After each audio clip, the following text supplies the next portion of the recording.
ಪ್ರಜಾಧ್ವನಿ ಇದು ಪ್ರಜೆಗಳ ನಂಬಿಕೆಯ ಧ್ವನಿ. ಮಕರ ಸಂಕ್ರಮಣ ಪುಣ್ಯಸ್ನಾನ. ಮಕರ ಸಂಕ್ರಾಂತಿ ಹಿನ್ನೆಲೆಯಲ್ಲಿ ಗದಗ ಜಿಲ್ಲೆ ಲಕ್ಷ್ಮೇಶ್ವರ ಪುರಾಣ ಪ್ರಸಿದ್ಧ ಅಗಸ್ತ್ಯ ತೀರ್ಥದಲ್ಲಿ ಮಂಗಳವಾರ ನೂರಾರು ಜನರು ಪುಣ್ಯಸ್ನಾನ ಮಾಡಿದರು. ಲಕ್ಷ್ಮೇಶ್ವರ ಸೇರಿದಂತೆ ಸುತ್ತಮುತ್ತಲಿನ 10 ಊರುಗಳಿಂದ ಸಾಕಷ್ಟು ಸಂಖ್ಯೆಯಲ್ಲಿ ಭಕ್ತರು ಪುಣ್ಯಸ್ನಾನಕ್ಕಾಗಿ ಆಗಮಿಸಿದ್ದರು.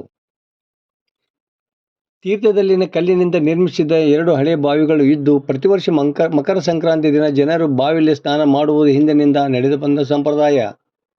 ಇನ್ನು ಪರಿಸರವನ್ನು ಕಾಪಾಡುವ ಉದ್ದೇಶದಿಂದ ಹುಬ್ಬಳ್ಳಿಯ ವರ್ಧಶ್ರೀ ಫೌಂಡೇಶನ್, ಜ್ಞಾನ ಸಂಸ್ಥೆ, ವರ್ಧಶ್ರೀ ಪರಿವಾರದ ಆರ್ಗ್ಯಾನಿಕ್ ಅರಮನೆ ವತಿಯಿಂದ ಪುಣ್ಯ ಸ್ನಾನ ಮಾಡುವವರಿಗಾಗಿ ಉಚಿತವಾಗಿ ಕಡಲೆ ಹಿಟ್ಟನ್ನು ವಿತರಿಸುವ ವ್ಯವಸ್ಥೆ ಮಾಡಲಾಗಿತ್ತು.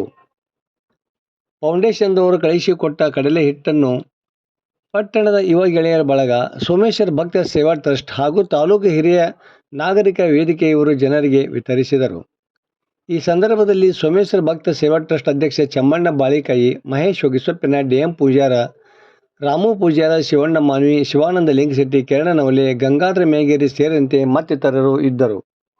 ವರದಿ ನಾಗರಾಜ್ ಹಣಿಗೆ, ಪ್ರಜಾಧ್ವನಿ, ಲಕ್ಷ್ಮೇಶ್ವರ. ಲಕ್ಷ್ಮೇಶ್ವರದ ಎಲ್ಲ ಸಂಘಟನೆಗಳ ಪರವಾಗಿ ಇವತ್ತು ಸೋಮೇಶ್ವರ ಸೇವಾ ಟ್ರಸ್ಟ್ ಆಗಿರ್ಬೋದು, ಯುವ ಗೆಳೆಯರ ಬಳಗ ಆಗಿರ್ಬೋದು, ಹಿರಿಯ ನಾಗರಿಕರ ಸಂಘ ಆಗಿರ್ಬೋದು, ಇವತ್ತಿನ ದಿವಸ ಈ ಒಂದು ಸಂಸ್ಥೆಯ ಉದ್ದೇಶವನ್ನು ಈಡೇರಿಸುವ ಸಲುವಾಗಿ ಇವತ್ತು ಶಾಂಪೂ ಮತ್ತು ಸೋಪನ್ನು ಬಳಸಬೇಡಿ, ಇವತ್ತು ದಿವಸ ಅದು ವಿಕಿತಾರಿಯಾದ ವಸ್ತು ಅದರ ಸಲುವಾಗಿ ಇವತ್ತಿನ ಒಂದು ದಿವಸ ಆದರೂ ಈ ಪುಣ್ಯ ಸ್ಥಾನದಲ್ಲಿ ಈ ಕಡ್ಲೆ ಹಿಟ್ಟನ್ನು ಇವತ್ತು ನಾವೆಲ್ಲ ಅದನ್ನ ಉಪಯೋಗಿಸಿ ಈ ಒಂದು ಪರಿಸರದ ನಾಶವನ್ನು ತಡೆಯುವ ಒಂದು ನಿಟ್ಟಿನಲ್ಲಿ ಇವತ್ತೇನು ಈ ಸಂಸ್ಥೆ ಇನ್ನು ಒಂದು ಕಾರ್ಯವನ್ನು ಮಾಡ್ತಾ ಇದ್ದಾರೆ.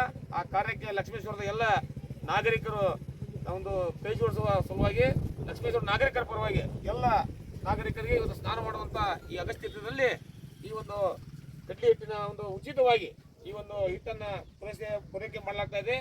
ಆರ್ಗ್ಯಾನಿಕ್ ಅರಮನೆ ಅಂತೇಳಿ ವರದಶ್ರೀ ಫೌಂಡೇಶನ್ ಹುಬ್ಬಳ್ಳಿಯವರು ಎಲ್ಲರಿಗೂ ಅಂದರೆ ಪ್ರತಿಯೊಬ್ಬ ಪವಿತ್ರ ಸ್ನಾನವನ್ನು ಮಾಡಲಿಕ್ಕೆ ಹೋಗುವಂಥ ವ್ಯಕ್ತಿಗಳಿಗೆ ಕಡಲೆ ಹಿಟ್ಟನ್ನು ಬಳಸಿ ಇವತ್ತು ಸೋಪು ಶಾಂಪು ಇವತ್ತೊಂದು ದಿವಸ ಆದರೂ ಬಿಡ್ರಿ ಅಂಥೇಳಿ ಒಂದು ಅಭಿಯಾನವನ್ನು ಮಾಡ್ತಾ ಇದ್ದಾರೆ.